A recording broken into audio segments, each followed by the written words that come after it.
Is these moves in the best interest of this country? Let me bring in Steve Forbes, Forbes Media Chairman. Steve, is this the day America first died? You could say common sense died and safety first died. You take, for example, these alternative energy proposals they have. It's absolutely unrealistic, Dagan, that we can go to alternative energies in the next 15 years. Just one quick example, a 100-megawatt power plant that depends on natural gas can provide electricity for 75,000 homes.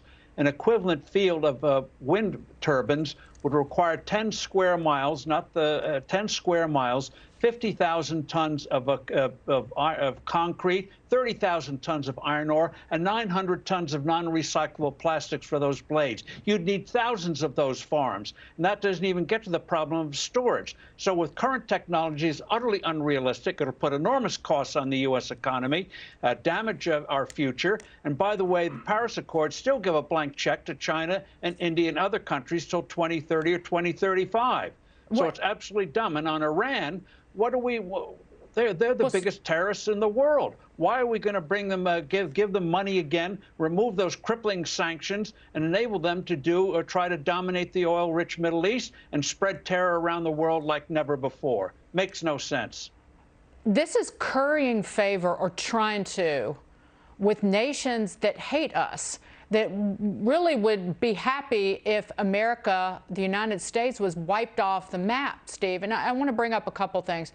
Despite what the media and the left tried to make America first into, it wasn't America alone. It was putting America's best interest first and foremost. So why does Joe Biden think that's a problem? I think they fell in love with this idea that we must lead from behind rather than providing firm leadership, as we did after World War II with the creation of NATO, which stopped Soviet moves to conquer Europe, take over Europe with communism. That was a hugely successful alliance.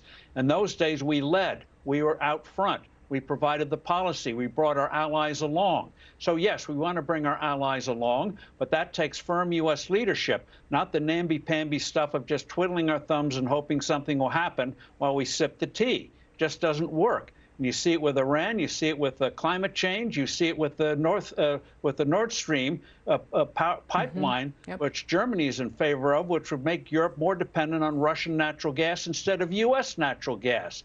So that takes firm leadership, and sometimes they're not going to like it. But it's saved the world for 75 years after World War II. It's been a success. And with China, just as an example, in the Paris Climate Accord, China right now, because of the pandemic that China unleashed on the rest of the world, it might be the largest economy in the globe, even bigger potentially than the U.S. economy. But China gets a pass in the Paris Climate Accord. They don't have to start reducing emissions until 2030. So you look at that. China right now, it pumps out more CO2 than the U.S. and Europe combined, and they are building enough coal-fired power to basically provide electricity for all of Germany. So why are we bending down and genuflecting and handing our energy security over and putting it in the hands of essentially China and Iran? Well, in terms of energy, we've become the global energy power because of fracking.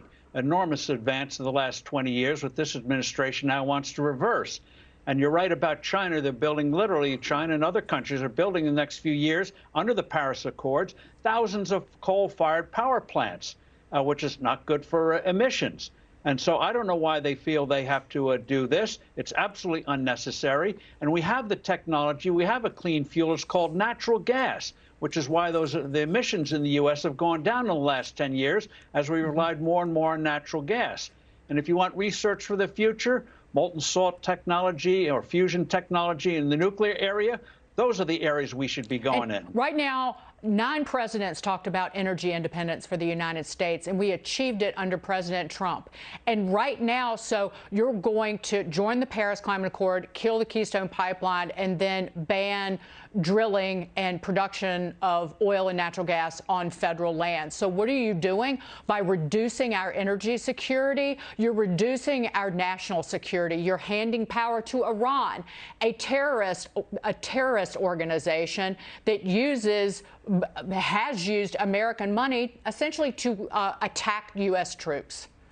That's right, and it makes America weaker. Not only are we going to be dependent on the bad actors of the world for energy again, but also makes our economy weaker. We should play to our strengths. Our strengths are independence, individual liberty, deregulation, low taxes. Those things work. That's how we compete with China and the rest of the world. Play to our strengths, which is America entrepreneurship and sense of innovation, instead of crushing it with new regulations, new taxes, and crazy energy policies that throw away our biggest, one of our biggest assets.